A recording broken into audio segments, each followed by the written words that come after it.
Assalamualaikum warahmatullahi wabarakatuh. Nama saya Nisa Arifatul Farida. Saya prodi PGSD angkatan 19 Universitas Nahdlatul Ulama Yogyakarta. Saya akan menjelaskan tentang Kampung Naga. Kampung Naga adalah kampung adat yang berada di Kabupaten Tasikmalaya, Kecamatan Salawu, tepatnya di Desa Neglasari. Provinsinya pasti kalian tahu, yaitu Jawa Barat, di mana Kampung Naga ini masih menjaga dan melestarikan budaya leluhurnya. Di antaranya contohnya upacara adat Hajat Sasi, jumlah bangunan rumah yang tidak boleh ditambah atau dikurangi, dan apalagi ya, banyak pokoknya. Mari kita bahas satu persatu. Pertama, dalam sejarahnya Kampung Naga, masyarakat sering menyebutnya dengan istilah paremun obor, alias jelas atau tidak jelasnya. Maksudnya apa? Karena warga Kampung Naga tidak bisa menceritakan dan menjelaskan sejarah secara detailnya. Jadi yang mengetahui sejarah aslinya itu pemuka suku. Penamaan Kampung Naga ini diangkat dari kata Nagawir yang artinya kampung yang berada di tepi tebing. Karena menurut wisatawan, penamaan Nagawir itu terlalu panjang dan sulit, maka wisatawan pun menyingkatnya dengan nama Kampung Naga. Dalam budaya Kampung Naga ada upacara adat Hajat Sasi, di mana upacara ini dilakukan pertama-tama mensucikan diri dengan mandi di Kali Ciulan. Selanjutnya berpakaian serba putih untuk melambangkan kesucian. Setelah itu para warga pun, khususnya pria, berangkat ke makam leluhur yang berada di hutan keramat. Di sanalah ritual upacara adat Hajat Sasi pun dimulai. Dan ibu-ibu yang berada di Kampung Naga memasak tumpeng untuk dijadikannya makan nanti setelah upacara adat di hutan keramat itu selesai. Ritual ini sering dilakukan karena bersyukurnya atas nikmat keselamatan, keberhasilan, dan limpahan hasil tani pada Kampung Naga dari Tuhan Yang Maha Esa, sehingga ritual ini dilakukan pada 1 tahun 6 kali.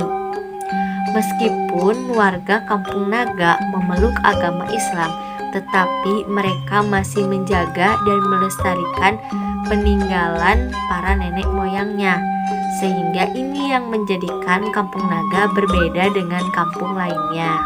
Adapun jumlah bangunan yang berada di Kampung Naga, menurut liputan6.com, saat ini terdapat 112 bangunan yang terdiri dari 101 kepala keluarga yang dihuni oleh kurang lebih 294 orang. Oh ya, di Kampung Naga terdapat 2 hutan. Yang pertama hutan keramat dan yang kedua hutan pamali atau larangan. Hutan keramat adalah hutan yang di dalamnya terdapat makam leluhur.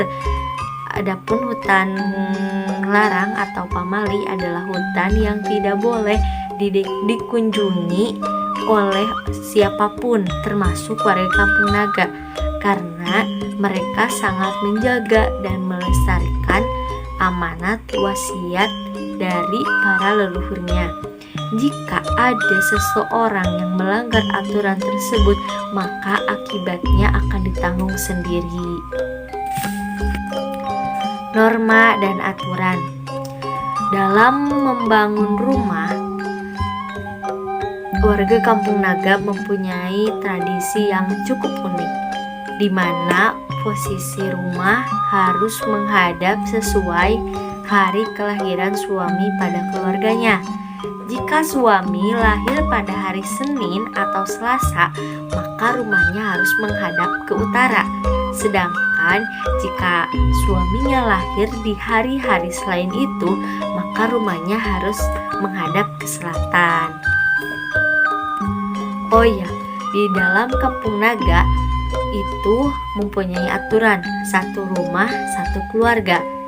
Jadi kalau misalnya orang tua mempunyai anak dan anaknya sudah dewasa dan menikah, maka anak dan menantunya harus mencari rumah dan membangun rumah di luar kampung naga. Itu aturannya. Dan apabila ada orang tua yang meninggal, kemudian rumahnya berhak atas anak perempuannya. Dan jika rumah tersebut tidak mempunyai anak perempuannya, maka rumah tersebut jatuh kepada anak bungsunya.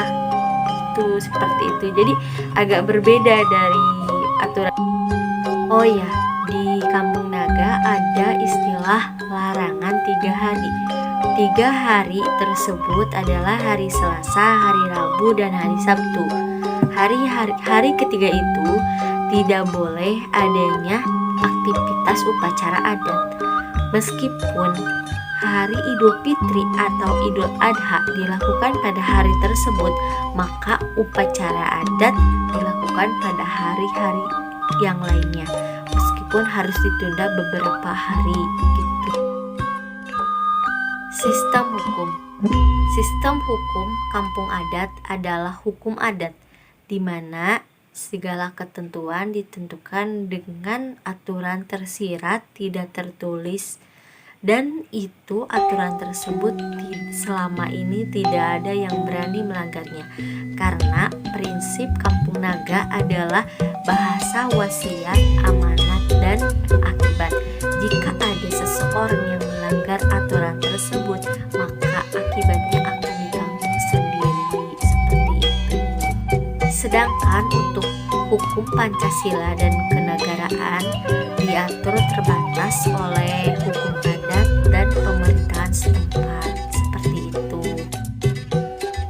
Struktur pemerintahan di Kampung Naga. Struktur pemerintahan di Kampung Naga ada 2. Yang pertama, struktur pemerintahan non formal atau tradisional, dan yang kedua, struktur pemerintahan formal.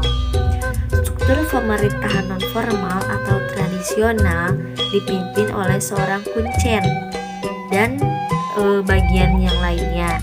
Adapun sistem formal biasanya seperti kampung yang lainnya, ada kepala desa, ada RT, dan juga ada RW.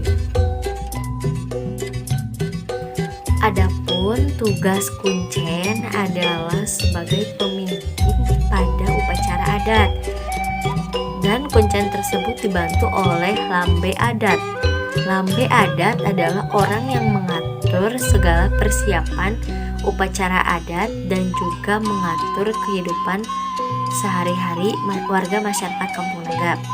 Dan ada juga labe. Labe itu adalah seseorang yang mengatur dan mengurus jika ada kematian di Kampung Naga tersebut.